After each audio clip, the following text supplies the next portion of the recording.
आज की वीडियो के अंदर हम होल्डिंग कंपनी और सब्सिडरी कंपनी के कॉन्सेप्ट को स्टडी करेंगे कि होल्डिंग कंपनी क्या होती है और कोई भी कंपनी होल्डिंग कंपनी कैसे बनती है, और इसी तरह सब्सिडरी कंपनी कौन सी होती है और कोई भी कंपनी सब्सिडरी कंपनी कैसे बनती है। और इसी तरह हम फिर इनका डिफरेंस देखेंगे कि होल्डिंग कंपनी और सब्सिडरी कंपनी के दरमियान क्या डिफरेंस होती हैं। तो इस कॉन्सेप्ट को हम विद एग्जांपल्स डिटेल के साथ डिस्कस करेंगे। होल्डिंग कंपनी और सब्सिडरी कंपनी के कॉन्सेप्ट को स्टडी करने से पहले हम एक एग्जांपल देखते हैं। फॉर एग्जांपल ये कंपनी ए है। इस कंपनी को अपने बिजनेस ऑपरेशंस को कंटिन्यू करने के लिए पैसे की ज़रूरत है। तो पैसा या कैपिटल को हासिल करने के लिए ये कंपनी क्या करती है कि ये कंपनी ए अपने कुछ शेयर्स इशू करती है, और एज पर बिजनेस लॉस ए कंपनी के शेयर्स को कोई इंडिविजुअल भी खरीद सकता है, मतलब ये लोग हैं ये भी इस कंपनी के शेयर्स को खरीद सकते हैं। इसी तरह एक कंपनी के शेयर्स को कोई दूसरी कंपनी भी खरीद सकती है।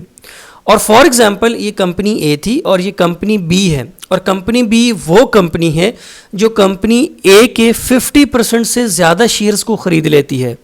मतलब कंपनी बी के पास बहुत सारा पैसा है और ये कंपनी ए के 50% से ज़्यादा शेयर्स को ख़रीद लेते हैं। फॉर एग्जांपल ये कंपनी ए के 51% शेयर्स को ख़रीद लेते हैं। तो ये जो कंपनी बी होगी ये बन जाएगी होल्डिंग कंपनी, और जिस कंपनी के शेयर्स इसने ख़रीदे हैं मतलब कंपनी ए, ये बन जाएगी सब्सिडरी कंपनी। तो होल्डिंग कंपनी और सब्सिडरी कंपनी कौन सी हुई कि वो कंपनी जो किसी दूसरे कंपनी के 50% से ज़्यादा शेयर्स को ख़रीद लेती है वो बन जाती है होल्डिंग कंपनी, और होल्डिंग कंपनी जिस कंपनी के शेयर्स को ख़रीदती है वो कंपनी बन जाती है सब्सिडरी कंपनी। तो अब हम इसकी डेफिनेशन देखते हैं कि होल्डिंग कंपनी की डेफिनेशन क्या होती है। A company is said to be holding company if he owns more than half of the other companies shares of stock. कि कोई भी कंपनी तब होल्डिंग कंपनी कहलाती है जब वो दूसरी कंपनी के 50% से ज़्यादा शेयर्स को ख़रीद लेती है। मतलब क्या हुआ कि जब कोई कंपनी दूसरी कंपनी के 50% से कम शेयर्स खरीदेगी तो वो होल्डिंग कंपनी नहीं कहलाएगी। होल्डिंग कंपनी के लिए ज़रूरी है कि वो मिनिमम 50% से ज़्यादा शेयर्स को ख़रीदे। ठीक है, वो 51% भी हो सकता है या इससे ज़्यादा हो सकता है, लेकिन कम से कम आधे से ज़्यादा शेयर्स खरीद ले दूसरी कंपनी के तो वो बन जाएगी होल्डिंग कंपनी, और जिस कंपनी के शेयर्स होल्डिंग कंपनी खरीदती है वो बन जाती है सब्सिडरी कंपनी। और होल्डिंग कंपनी जब दूसरी कंपनी के शेयर्स को खरीद लेती है मोर देन 50%, तो फिर होल्डिंग कंपनी के पास सब्सिडरी कंपनी का मुकम्मल कंट्रोल आ जाता है कि वो उसके बिजनेस ऑपरेशंस को भी कंट्रोल करते हैं, वो उसके मैनेजमेंट डिसीजंस भी करते हैं, और वो इस कंपनी को इन्फ्लुएंस भी करते हैं। मतलब क्या हुआ कि चूंकि होल्डिंग कंपनी की मैक्सिमम इन्वेस्टमेंट होती है सब्सिडरी कंपनी के अंदर, इसीलिए होल्डिंग कंपनी इस कंपनी को फुली ओन करती है।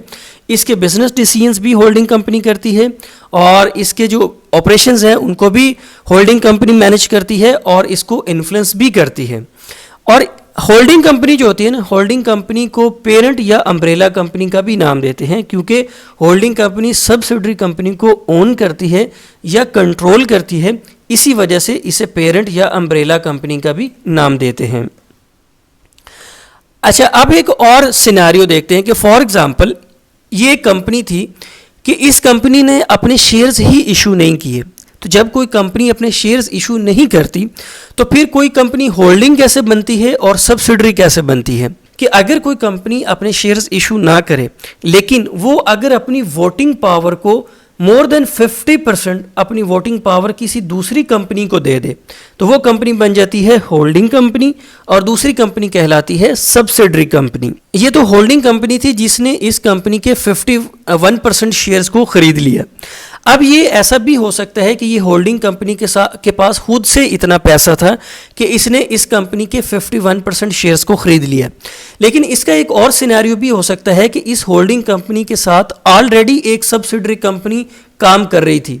तो ये क्या हुआ कि इस होल्डिंग कंपनी ने इस सब्सिडरी कंपनी के साथ मिलके एक और सब्सिडरी कंपनी के शेयर्स को 50% से ज़्यादा खरीद लिया, तब भी ये कंपनी होल्डिंग कंपनी ही कहलाएगी।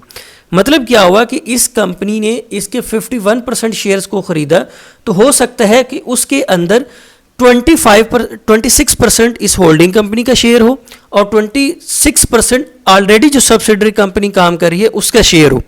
मतलब एक होल्डिंग कंपनी अपने साथ जो पहले से सब्सिडरी कंपनी काम कर रही है उसके साथ मिलके किसी और सब्सिडरी कंपनी के शेयर्स को भी 51% या 50% से ज़्यादा एक्वायर कर सकती है या ख़रीद सकती है।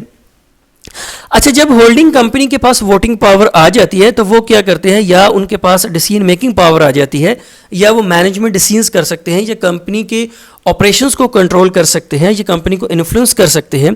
तो फिर होल्डिंग कंपनी क्या करती है कि वो कंपनी के जो बोर्ड ऑफ डायरेक्टर्स होते हैं उनको वो अपनी मर्जी से अपॉइंट करते हैं। सब्सिडरी कंपनी के लिए जो बोर्ड ऑफ डायरेक्टर्स काम करते हैं उनको होल्डिंग कंपनी अपॉइंट करती है, लेकिन होल्डिंग कंपनी जो होती है ना वो सब्सिडरी कंपनी के जो डे टू डे ऑपरेशंस है ना उनमें कोई इंटरफेरेंस नहीं करती, क्योंकि होल्डिंग कंपनी का काम होता है कि वो मैनेजमेंट डिसीजंस करते हैं, वो बिजनेस लेवल के डिसीजंस करती है, ये टॉप लेवल के डिसीजंस करते हैं। लेकिन जो सब्सिडरी कंपनी के जो डेली के ऑपरेशंस होते हैं, जो इनकी ऑपरेशनल मैटर्स होते हैं, उसमें होल्डिंग कंपनी कोई भी इंटरफेरेंस नहीं करती। अच्छा, आमतौर पर जो होल्डिंग कंपनीज होती है ना वो ना तो कोई प्रोडक्ट्स बनाते हैं, ना वो कोई सर्विसेज प्रोवाइड करते हैं, बल्कि उनका जो बिज़नेस होता है ना कि वो सब्सिडरी कंपनीज के शेयर्स खरीदते हैं और उनके स्टॉक को खरीदते हैं, इसी से ही उनका बिजनेस होता है। मतलब होल्डिंग कंपनीज जो होती हैं वो ना तो कोई प्रोडक्ट्स बनाते हैं, आमतौर पर ऐसा ही होता है कि होल्डिंग कंपनीज ना तो कोई प्रोडक्ट्स बनाते हैं, ना कोई सर्विसेज देते हैं, बल्कि वो सब्सिडरी कंपनीज के शेयर्स को खरीदते हैं और इसी से ही वो रेवेन्यू लेते हैं, इसी से ही वो प्रॉफिट लेते हैं।